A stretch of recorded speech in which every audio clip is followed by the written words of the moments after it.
Yo, what's up? This your boy Fast checking in with you with another one. When you lose somebody on the streets, it's hard, but when you lose them while you in the penitentiary, it's even harder.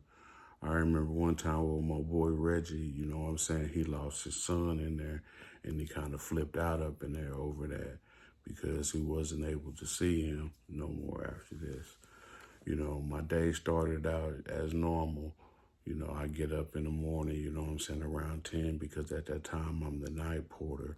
The night porter, you know what I'm saying, we clean the showers, the toilets, the sinks, and then mop the floor and make sure that, you know what I'm saying, we take out the trash and things like that. So I miss breakfast, so I normally get up around lunchtime, around 10 o'clock. So when I get up, I go to the back because, you know, brush my teeth and stuff in the bathroom and things. So when I get back there, I see this guy back there named Chase. You know what I'm saying? We call him Mop Top because he got a red curly hair like a mop and he got a bunch of freckles and things. So when I see him back there smoking, I go hurry up and go roll my thing, come back there, boom. Asked him that because, you know what I'm saying, he got the lighter. I ain't got no lighter at this time. So I go in there and I asked him, you know what I'm saying, let me get a light. So he gave me a light to fire it up. Boom. So when he fired up, we both sitting there talking. He doing this thing, I'm doing mine. So while we doing our thing, you know what I'm saying, he says, hey, you heard what happened to Reggie? And I was like, nah, I ain't heard nothing, you know what I'm saying, about Reggie. You know what I'm saying? Because shit, I ain't really talked to Reggie. I knew him, you know what I'm saying? Reggie was like a little short dude, you know what I'm saying, in his 40s. You know what I'm saying? He had the waves and things like that. He dressed pretty nice. He worked in visitation. You know, I heard little rumors about him, you know what I'm saying, that he was, you know, had something going, some little motion going on and things like that. But he didn't really mess with us. All he messed with was white people and, people that, was feminine and stuff like that, you know what I'm saying? But he didn't really mess with, you know what I'm saying, nobody else. So I was like, yeah, what happened to him? So he was like, his son got killed. And I was like, for real? You know, I ain't really know him like that, so it really didn't matter to me, you know what I'm saying, if his son got killed or if he didn't, because, I didn't really know him like that to really have any type of sympathy or anything for him. So I was just listening to the story, you know what I'm saying, doing my thing. So, boom, I go back, you know what I'm saying, after I hear that, I go back to my area, get ready to go to lunch. So then I go to lunch, and when I come back from lunch, I hear him call on the intercom, you know what I'm saying, his name, you know what I'm saying, so he can come, I guess, go see the chaplain or whatever. So he goes, out, boom, I see him walk by, because like I said, in Hutchinson, I'm in the medium security at this time, and it's like a dorm setting. So I see him, you know what I'm saying, walk by, because in the dorm, they got 4 units, but it's like 1, 2, 3 different lanes with walls in between them. So each one has their own little, basically their own little area. So I see him walk by because he's in the back. I'm right here at the front. I can see everybody because my bed is basically, you know what I'm saying, right there by the window. So I can see, you know what I'm saying, people coming in the bathroom. I can hear all the traffic, you know what I'm saying, from everybody coming back and forth because I'm right here at the front. So he come in, boom, he goes and I guess goes out, talk to the chaplain or whatever. Well, that's what, I'm thinking that he about to do. So he goes and leaves and come back. When he come back, he kind of upset. So when he come back in, boom, he's like, you know what I'm saying, looking a little upset, you know what I'm saying, he walking fast. Everybody at the other end, you know, down on the other end, they basically know him, like they all cool, they all hang together and stuff like that. And there's this guy named Peaches down there, that's the dude that he's kind of neighbors with, you know what I'm saying? So they talking and stuff. So I'm looking at them talking, you know, trying to fill him out because, like I said, I just heard that his son died. So they're down there talking, you know, I don't know what they're talking about or anything like that. So, like I said, I'm just looking. So I go to the bathroom, see if somebody's in there, you know what I'm saying? Got a cigarette so I can kind of light it. Then nobody had one, so I come back out. And when I come back out, I'm looking, you know what I'm saying? And I'm like, damn, man, you know what I'm saying? I'm like, what the fuck is going on? I'm thinking, like, they about to start tearing up some stuff down there, but in reality, they wasn't doing it. It just looked, because there was a lot of people down there basically talking to him, you know what I'm saying, telling him what's going on with their story or whatever, or what's going on with him and his son. So I guess he telling them what's going on and stuff like that. So they all just listening. So I sit on my little bunk, you know. Then I seen Chase, you know what I'm saying, walk by. When he walked by, I asked him, you know what I'm saying, can I get a light, you know what I'm saying, to go light my cigarette. So when I go back to the bathroom, I'm talking to him. I'm like, well, what y'all talking about? You know, what's going on? You know, he's like, now everybody, you know, putting a little donation, you know what I'm saying, thing together because his son died.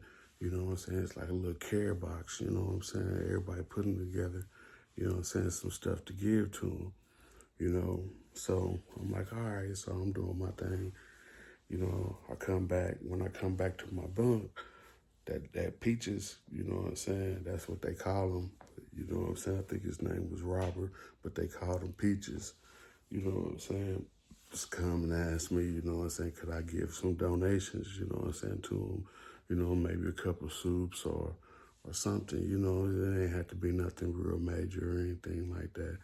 So I get a couple of soups, you know, put it in a little box, you know. He could walk on by, you know what I'm saying, everybody's little cubicle doing their thing, you know. So, like I said, you know, everything, you know what I'm saying, was good, you know. We passed out the food, everybody going around and talking to him, you know what I'm saying, giving him some type of sympathy and things like that, you know, trying to make him feel a little good, you know. So, the next day, you know, boom, they call him again on the intercom.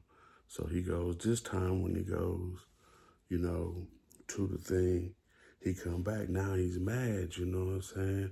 And, you know, I don't know why he mad at things like that, you know. So then all of a sudden he just start throwing shit all in his cubicles, you know what I'm saying? Like throwing his TV on the floor, you know, like he just would get real frustrated with a lot of stuff. He just start, you know, doing all type of shit, you know what I'm saying, everywhere, you know. Then they go across to the other dude over there, you know what I'm saying, one of his friends, you know what I'm saying, start tearing up his shit, you know, tearing up everything. Then he go to the next cube. I'm like, he walking down. Then he stop, you know what I'm saying, for a second. Then he go back to his room, you know. He grabs all his stuff that he could probably had up in there. I don't know what he had up in there, but he just start throwing it up in the air. Like basically, you know what I'm saying, saying to himself, he tired of the game, you know. He tired of this, he tired of that. You know what I'm saying? The game got his son killed, you know, and all this. And I'm looking and like, damn. And then I was, like I said, he throwing all like powder. I don't know if it was coke or I don't know if it was meth or whatever, but he throwing it up in the air, you know what I'm saying? And the floors was so shiny from them buffing him all the time. You know what I'm saying? You can just see, you know what I'm saying, the little gloss. Cause like I said, I'm looking down at him tearing up everything. So then he started doing it, started coming back out, doing it again, went to the next cubicle, tearing up TVs, you know, radios, headphones, whatever they had on their desk, knocking people's pictures down. Like he just getting all frustrated with everything, just doing all type of crazy stuff. So I'm looking at this stuff. I'm like, damn. So then he, like I said, he coming down the thing. So then that dude, Robert Peaches, come running out the dorm, you know what I'm saying, to the guard tower to get the guard, you know what I'm saying, because this nigga's up, this motherfucker tearing up everything. So probably about a couple minutes later, you know, I'm looking, I'm like, dang, man, you know what I'm saying? He coming down this way, you know what I'm saying? I'm thinking that he about to hit my motherfucking room, you know what I'm saying? So then that dude Peaches in the guard room come running up in there, then he stopped like probably about 2 cubicles over from me. You know what I'm saying? He was going down. He probably tore up probably about 10 or 15 of them motherfuckers, you know what I'm saying, as he was coming down. So then I'm like, damn, man, you know what I'm saying? I'm thinking to myself, I'm glad he didn't get to my motherfucking room, you know?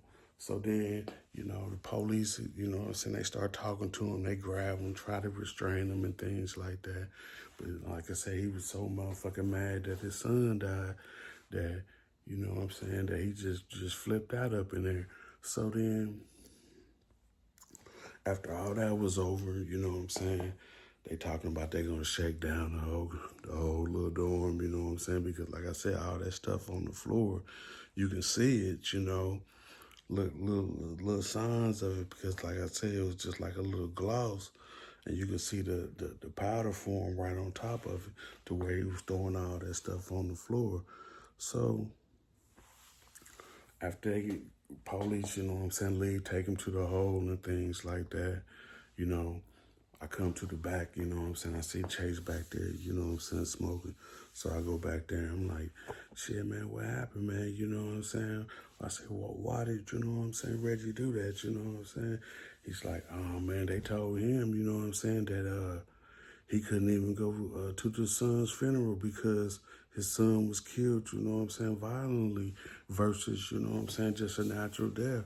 So I guess, you know what I'm saying, if you get killed up in there, if somebody kill you while you in penitentiary and you had a violent crime or whatever, or if it's a violent case or whatever, they don't let you go to the funeral.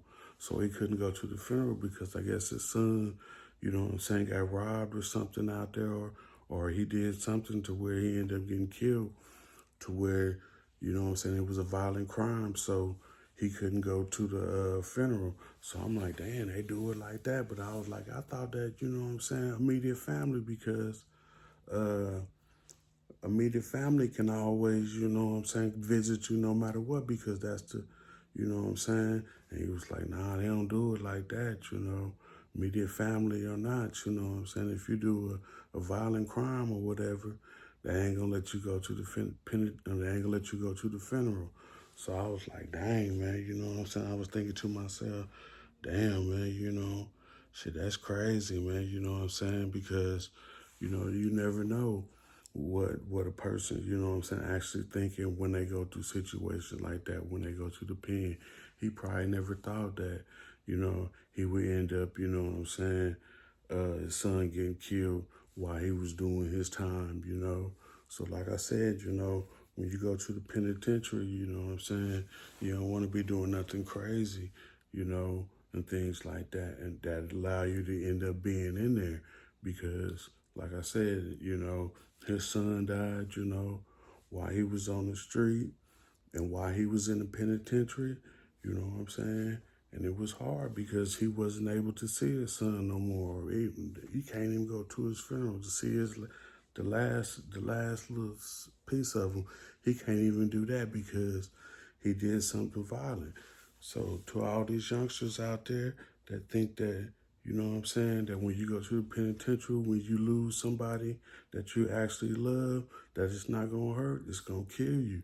So you shouldn't even put yourself in a position like that to where you can end up, you know what I'm saying, hurting yourself behind something, you know, that you have no control of. Most people, you know, when they go to the penitentiary, they don't look at the, you know what I'm saying, the negative things that can actually happen to them while they up in there, because they only thinking about themselves. But when they start losing people that they love, it start hurting them real deep in their heart, because, you know, you don't want to lose nobody that you love.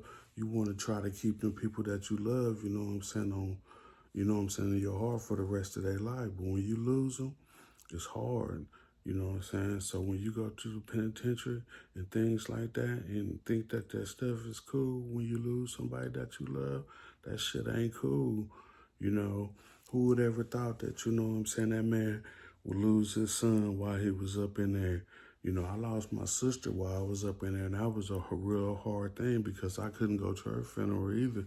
So I kind of understood, you know what I'm saying, his situation. But at that time, you know what I'm saying, he probably ain't never had nobody, you know, that went through the same thing that he went through or, you know, experienced, you know what I'm saying, somebody dying up in there.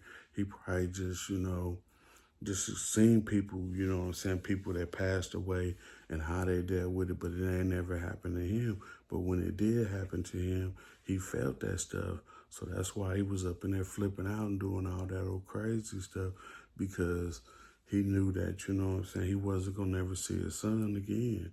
So, like I said, you know, don't never go to the penitentiary, and don't never think that, you know, whatever you're doing is going to benefit you better than it's going to benefit, you know what I'm saying, somebody else. Most of the time, like I said, you just got to keep yourself mindful of a lot of stuff and make sure that you stay focused on a lot of things versus, you know, trying to be the best man that you can be, you know, because most people don't understand how life is until they stumble and break their back on certain things. But this your boy Fats and them coming at you with another video. Y'all stay up, you know what I'm saying? Like and subscribe and try to get me up to 60 subscribers if you can. But if you can't, just keep watching my videos and stay up. Y'all be peaceful.